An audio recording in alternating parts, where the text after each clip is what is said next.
პირველ რიგში სრული პასუხისმგებლობით ვაცხადებ, რომ მოსამართლეს მიერ მიღებული გადაწყვეტილება ნიკა მელიასთან მიმართებით პატიმრობის გამოყენების ირგვლივ არის უკანონო და ეს არის პირდაპირ უკანონო პატიმრობა. ძალიან მარტივად შემიძლია ავხსნა.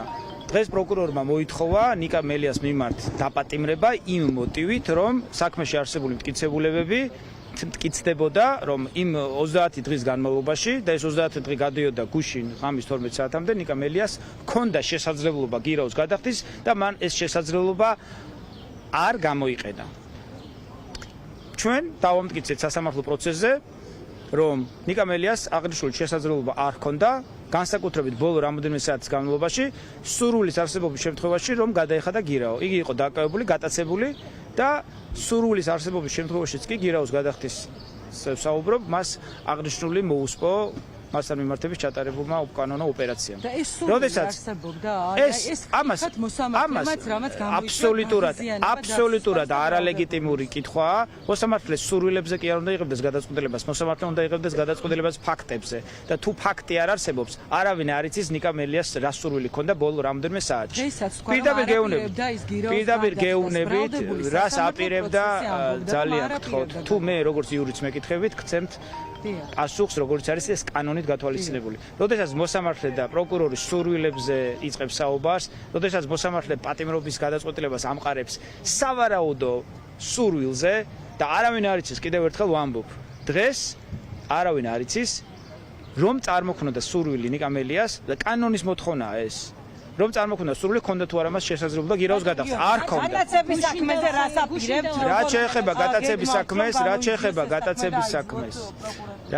გატაცების საქმეს, ნუ რა თქმა უნდა შორს ვარ იმ აზრიდან, რომ ამ ეტაპზე აღნიშნულს ვინმე რაიმე სამართლებრივ რეაგირებას მისცემს, თუმცა ჩვენ ყველა ბერკეტს გამოვიყენებთ, მოიხსენებათ სასამართლოც ფაქტობრივად ვაიზოლეთ, რომ შესაბამისი მუხლით მიმართოს არაადამიანურ წამებასთან დაკავშირებით შესაბამის უწყებას და უნდა გვაცნობს ეს წერილობით.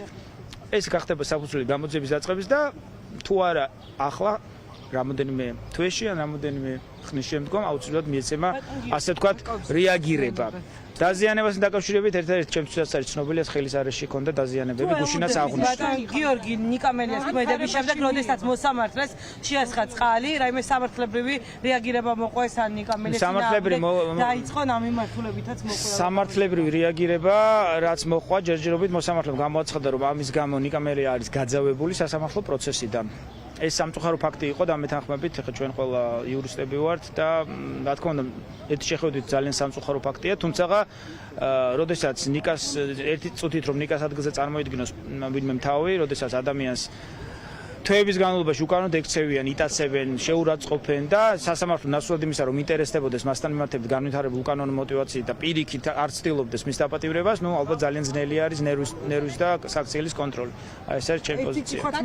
რადგან გაძევებული არსებითი განხილვა დაიწყება 12-დან, მას აღარ იქნება შესაძლებლობა, როგორც წესი, რომ დაიწყოს საკუთარ პროცესს. ეს იქნებოდა შესაძლებლობა გამოეყენებინა ტრიბუნა მათ შორის. როდესაც დაიწყება არსებითი განხილვა, მოსამართლე გადაწყვეტს დაუშვას თუ არა და თვითონ ნიკაზეც არის დამოკიდებული ეს. ნუ არის სასამართლო, არის სამართლებრივი ინსტრუმენტები, რომ იგი დაბრუნდეს სასამართლო პროცესზე და გააგრძელოს მონაწილეობა. თუმცა კიდევ ერთხელ ვამბობ, ეს უკვე უნდა გადაწყვეტოს არსებითი განხილვის სასამართლომ და თვითონ ნიკას სურვილზეც არის დამოკიდებული. გატაცების გასაკეთებსა მინდა რომ ის ამაზე ისაუბრეთ, თუმცა აი ამ სხდომის შემდეგაც ფიქრობთ, რომ ამ საქმეს ემსახურებოდა გუშინდელი. რა თქმა უნდა. მე ამით დავიწყე. ეს არის ორკესტრირებული გუშინ დაწყებული გუშინდელი ხელოვნური პროცესის გადადებით, როდესაც პროკურორებმა მოიმიზეზეს ტრენინგი, არც ერთი პროკურორი არ გამოცხადა, ხელოვნურად გადადო მოსამართლემ, რომელსაც ჰქონდა დარწმუნებული ვარ, ეთხოვოდა, იკითხებოდა დღევანდელი გადაწყვეტილებიდან გამომდინარე. მოსამართლეს ჰქონდა მითითება, რომ აუცილებლად ეს პროცესი უნდა ჩატარებულიყო დღეს. ამის შემდგომ ჩატარდა ის ოპერაცია, რაც ჩატარდა, ნიკა გაიტაცეს და აკავეს. დღემდე არ ვიცით დაცვის მხარემ რა არის საფუძველი გარდა იმ განცხადებისა, რომელიც შინაგან საქმეთა სამინისტრომ გააჟღერა, რომ თურმე პოლიციელებს მიაყენა შეურაცხყოფა.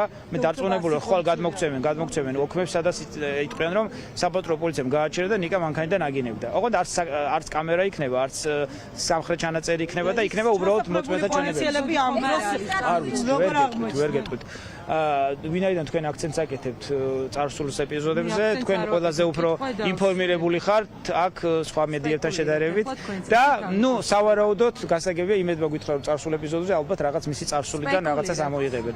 ანუ ფიქრობ რომ სხვა ინციდენტის გამო მოხდა? არ ვიცი, იმედმა გააჟღერა. ვთქვით რომ მანქანიდან მადლობა გიორგი თქვენ პირდაპირ ეთერში დიმა ვთხოვ რომ ახლა გადმოინაცვლოს და ვაჩვენოთ მაყურებელს რა ვითარება არის საქალაქო სასამართლოს მიმდებარედ ნიკამელიას მხარდამჭერებმა დატოვეს შიდა ეზოს პერიმეტრი თქვენ ხედავთ კრიმინალური პოლიციით არის გადავსებული კვლავ შიდა პერიმეტრი არა მხოლოდ შიდა პერიმეტრი გარეთაც არიან მობილიზებული პოლიციას ალყაში აქვს სასამართლო მოქცეული შეიძლება ასე ითქვას მას ასე ნიკამელია რუსთავის მე-12 დაწესებულებაში ეტაპირებისთვის ემზადება სავარაუდოდ რამდენიმე წუთში მას გადაიყვანენ რუსთავის მე-12 დაწესებულებაში შვანგირაძე მიიღო გადაწყვეტილება რომ თია წულუკიანის კომისიაზე გამოუცხადებლობის მელია ციხეში უნდა წავიდეს ბრუნდება ნიკამელია რუსთავის მე-12 დაწესებულებაში ეს მისთვის პირველი პატიმრობა არ არის ევროკავშირის გირაოს საფუძველზე იყო ის თავისუფალი მან სამაჯური გადააგდო ახსოვს მაყურებელს შემდეგ გირაო შეუფარდეს ეს გირაო არ გადაიხადა და ევროკავშირმა თქვა რომ ნიკამელია იყო პოლიტიკური პატიმარი ამიტომ მათ მიიღეს გადაწყვეტილება რომ გადაიხადათ ნიკამელიასთვის გირაო ახლა თია წულუკიანის კომისიაზე გამოუცხადებლობის გამო მელია ციხეში გაუშვა ოლიგარქის რეჟიმმა ის არ არის პირველი ვინც ამ მუხლით ყავთ დაკავებული ნიკამელიამ ციხეში გაუშვეს ზურა ჯაფარიძე, ირაკლი ოქრუაშვილი და იგივე გზას გაივლის, რა გზაც ნიკამელიამ გაიარა, ნიკა გვარამიაც არც ისაპირებს გირაოს გადახდას 7 ივნის ეწურება ნიკა გვარამიას გირაოს გადახდის ვადა, ამის შემდეგ ჩაინიშნება სასამართლო პროცესი, არასამუშაო დღეა 7-ში ვერ ჩანიშნავენ, სავარაუდოდ ივნისის პირველ 10 დღეში გადაწყდება ნიკა გვარამიას ბედიც, ისიც ახალი ბინადარი გახდება რუსთავის მე-12 დაწესებულების. ასეთია ვითარება საქალაქოში თქვენ ხედავთ კადრს კრიმინალური პოლიციის თანამშრომლები ჯერ ისევ რჩებიან ამ ადგილას ნიკას გადაიყვანენ რამდენიმე წუთში და ბუნებრივია ეს ადამიანებიც დღეს სამუშაო დღეს დაასრულებენ. დიდი მადლობა